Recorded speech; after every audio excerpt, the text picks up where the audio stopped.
क्या आपकी नाक भी एक तरफ से परमानेंट ब्लॉक रहती है, या आपने कुछ लोगों को देखा है जिनको 12 महीने ही ज़ुकाम रहता है, कभी भी ठीक नहीं होता है, नाक के अंदर पानी बनता रहता है और सांस लेने में दिक्कत रहती है, या फिर मौसम थोड़ा सा बदलते ही उनकी नाक ब्लॉक हो जाती है।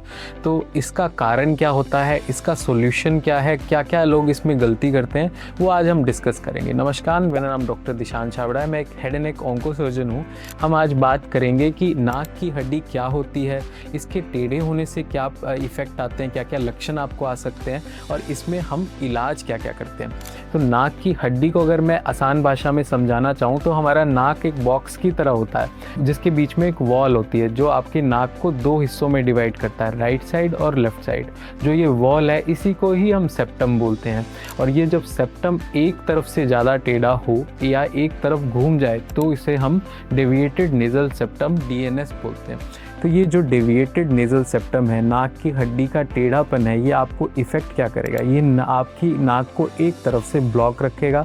अगर नाक के अंदर प्रॉपरली हवा नहीं जाएगी तो नाक उसको कंपनसेट करने के लिए, उसका सॉल्यूशन करने के लिए उसमें नाक में पानी ज़्यादा बनाएगी। जो वो पानी आपकी नाक से लगातार गिरता रहेगा जिसे आपको स्निफ बैक करना पड़ता है। वो ऐसा लगता है कि जैसे आपको ज़ुकाम है जो कभी ठीक ही नहीं हो रहा है। ये आपकी हड्डी टेढ़ी होने का इफ़ेक्ट है। इसके अलावा हड्डी टेढ़ी होने से क्या क्या सिम्टम आ सकते हैं, हमारे नाक के आसपास साइनसेस होते हैं, खाली स्पेस होते हैं हमारे फेस में जिसके अंदर एयर ट्रैवल करती है जो हमें ब्रीदिंग के लिए इफ़ेक्ट देती है।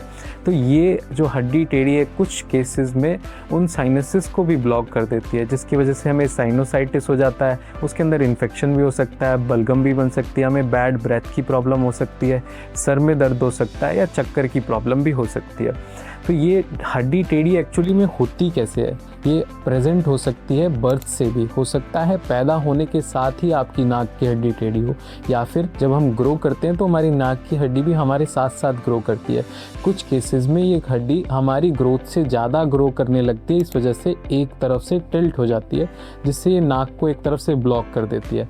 या कुछ केसेस में हम देखते हैं ट्रॉमा की वजह से, यानी चोट लगने की वजह से भी नाक की हड्डी टेढ़ी हो सकती है। तो ये नाक की हड्डी जो टेढ़ी हो गई है वो आपको सिम्टम्स प्रोड्यूस करेगी जो हमने अभी डिस्कस किया। अब इसमें लोग गलती क्या करते हैं, सबसे पहली गलती, लोग लगातार नाक में ड्रॉप्स डालते रहते हैं, ज़ाइलोमेटाज़ोलिन ड्रॉप्स, जिसे ऑट्रिविन ड्रॉप्स भी बोलते हैं। तो ऑट्रिविन ड्रॉप्स डालने से क्या होता है, एक बार तो हमारा नाक खुल जाता है पर उसका कुछ दिन के बाद, यूजुअली हम 5 दिन के बाद एक्सपेक्ट करते हैं, उसके रिवर्स इफ़ेक्ट आने लगते हैं। उसको डालने के बाद 5 मिनट तो अच्छा लगता है पर उसके बाद आपके सिम्टम वर्स होने लगते हैं और भी ख़राब होने लगते हैं और इस दवाई की आपको एडिक्शन हो जाती है। ये डाले बिना आपको सांस ही नहीं आता, आप जहाँ भी जाते हैं अपने साथ ऑट्रिविन ड्रॉप्स लेके चलते हैं। ये ऐसे पेशेंट्स मैं बहुत ही ज़्यादा देखता हूँ। ये ड्रग्स आपके लिए बिल्कुल भी अच्छे नहीं है। सबसे पहले आपको एडिक्शन कर रहे हैं, दूसरा ये आपके BP को बढ़ाते हैं, तीसरा बहुत सारी प्रॉब्लम जो आपके नाक में है, आपकी नाक की एलर्जी को बढ़ा सकते हैं, आपको ब्लीडिंग करा सकते हैं, आपके नाक के अंदर घाव बना सकते हैं। तो इन ड्रॉप्स को यूज़ करना आज ही बंद करें। दूसरा लोगों में ये मिथ है, दूसरी गलती जो लोगों में मिथ है कि अगर नाक की हड्डी की वो सर्जरी कराएंगे तो उनके फेस की शेप चेंज हो जाएगी। ऐसा बिल्कुल भी नहीं है।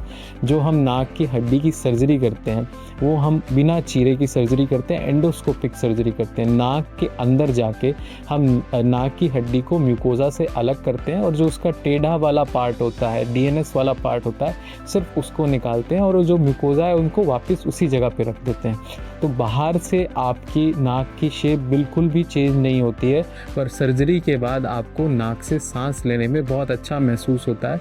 नाक एकदम खुल जाती है, नाक के अंदर म्यूकस बनना कम हो जाता है और आपको आपके सिम्टम्स से रिलीव आ जाता है।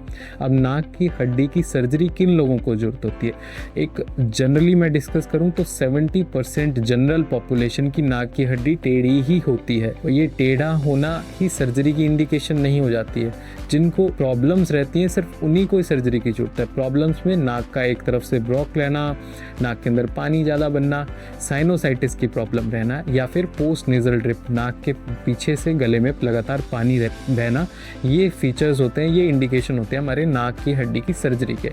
अगर ये सिम्टम आपको नहीं है, फिर भी आपको किसी ने बताया कि नाक की हड्डी टेढ़ी है, सर्जरी करा लो, तो ये बिल्कुल गलत है। आपको सर्जरी की कोई भी ज़रूरत नहीं है।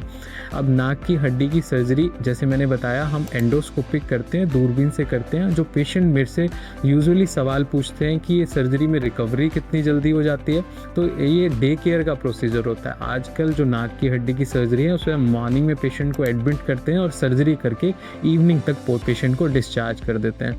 इसमें हम एक नाक में पैक रखते हैं जिसे यूजुअली हम 1 दिन बाद या 2 दिन बाद नाक से निकाल देते हैं। उसके बाद पेशेंट ईजिली नाक से ब्रीथ कर पाता है। इसमें कोई भी किसी भी तरीके की प्रिकॉशन नहीं रहते हैं। आपको कोई भी ऐसे वेट ना उठाने के रिस्ट्रिक्शंस, खाने पीने के रिस्ट्रिक्शन, ना नहाने के रिस्ट्रिक्शन, ऐसा बिल्कुल भी नहीं रहता है। पेन मिनिमम से मिनिमम रहता है जिसको मेडिकेशन पे मैनेज किया जा सकता है। ये पेन यूजुअली 3 से 5 दिन रहता है, उसके बाद ये ठीक हो जाता है। और इसमें कॉम्प्लिकेशन होने के चांसेस यानी सर्जरी ख़राब होने के चांसेस या कुछ ऐसा कॉम्प्लिकेशन जो आपकी लाइफ थ्रेटनिंग होने के चांसेस नेक्स्ट टू नथिंग होते हैं।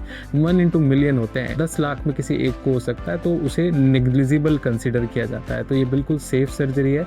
तो अगर आपकी नाक भी एक तरफ से ब्लॉक रहती है, आपको सांस लेने में दिक्कत रहती है, बार बार जुकाम रहता है, तो आप नाक की हड्डी की सर्जरी करा सकते हैं। कि ENT स्पेशलिस्ट से मिलके आपको नाक की हड्डी की सर्जरी की जरूरत है कि नहीं, ये एक ENT स्पेशलिस्ट ही आपको देख के बता सकता है। और इसमें ये कम्प्लीटली सेफ सर्जरी होती है। तो आपको भी अगर ऐसी प्रॉब्लम है तो आज ही एक ENT स्पेशलिस्ट से मिले।